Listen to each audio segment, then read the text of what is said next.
Do you think ancient China is only the Great Wall, the terracotta army, or dusty silk scrolls sitting in a boring museum? If you believe that, you have been looking at the carefully curated story that they really want you to see today. But how exactly do you explain a jade object, cut and drilled with surgical precision, using tools that were not invented? These are tools that, according to our modern history textbooks, would not be invented for another 2,000 years after that.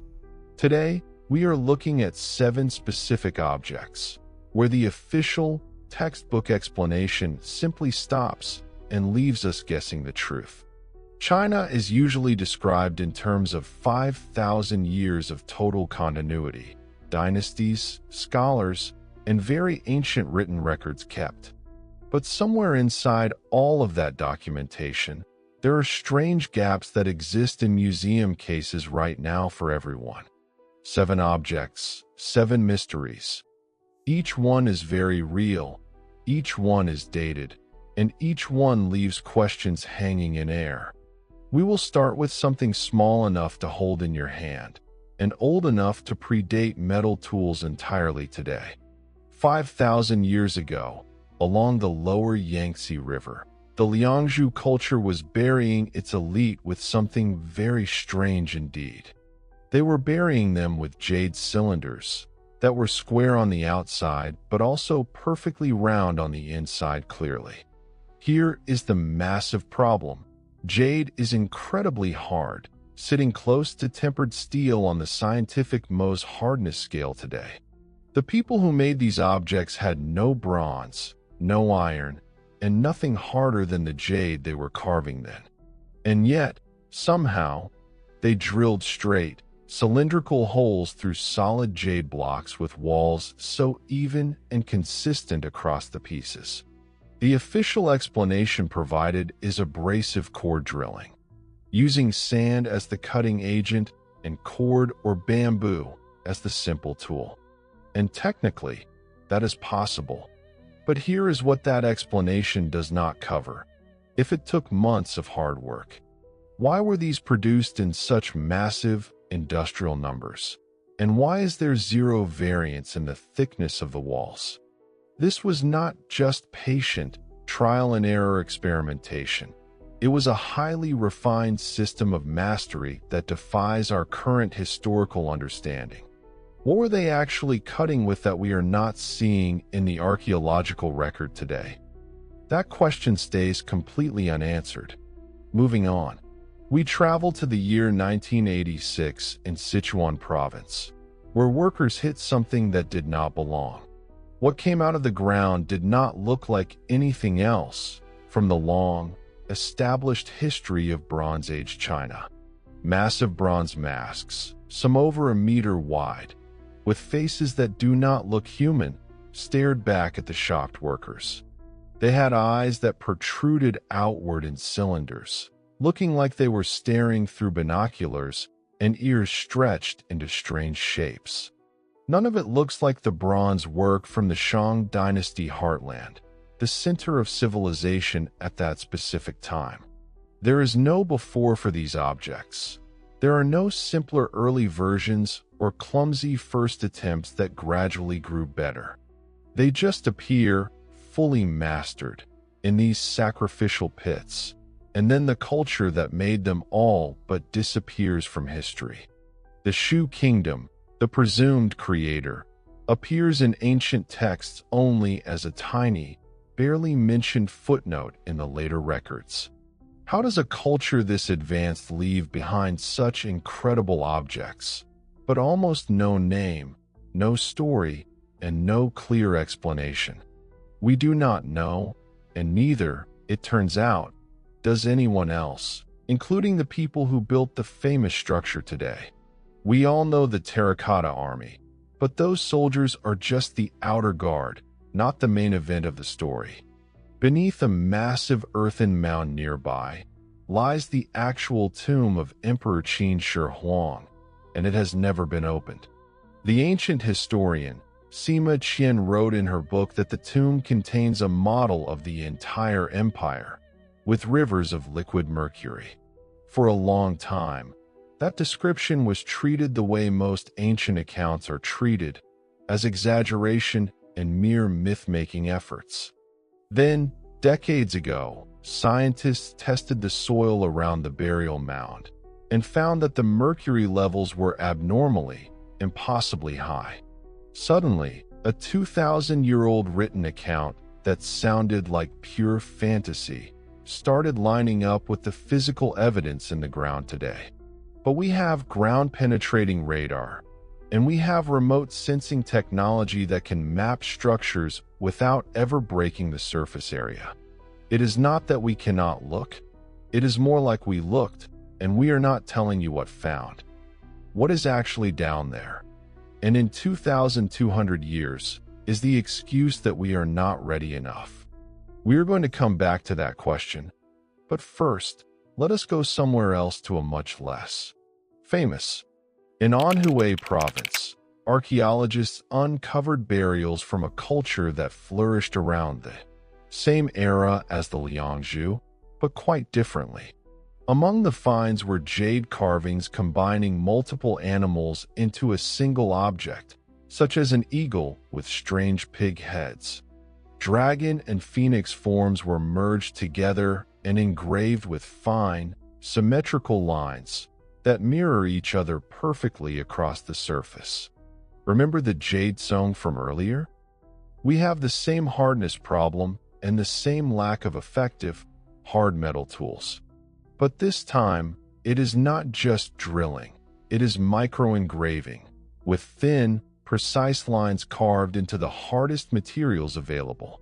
These two cultures, Liangzhu and Anhui, were separated by real distance and geography in an era with no roads or writing.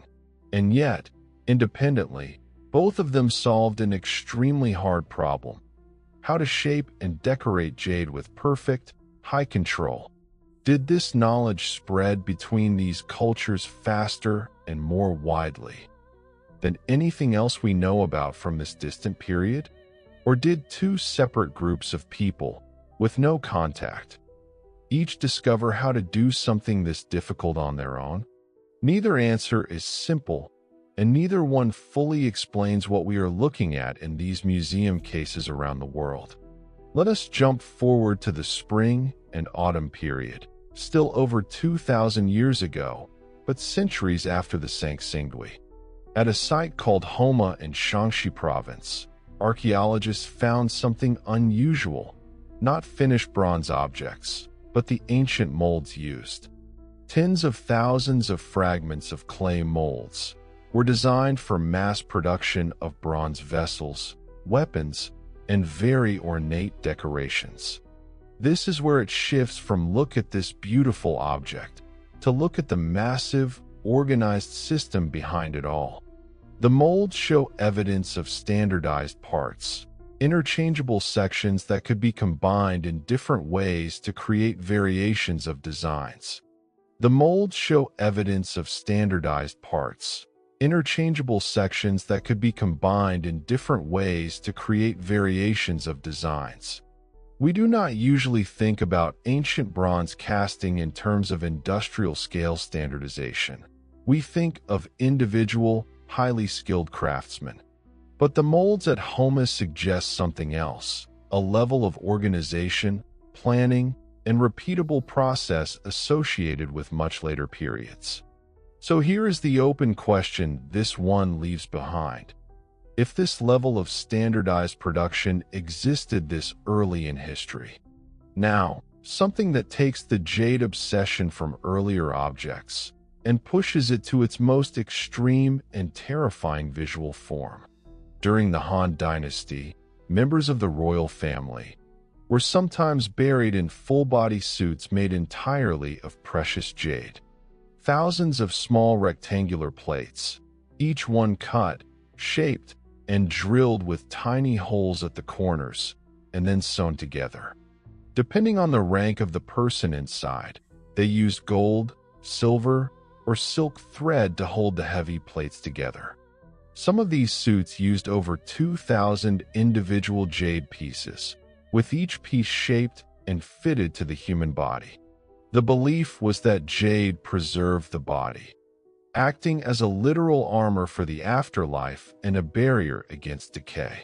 It did not work biologically, as the bodies inside these suits were long gone by the time the archaeologists opened them.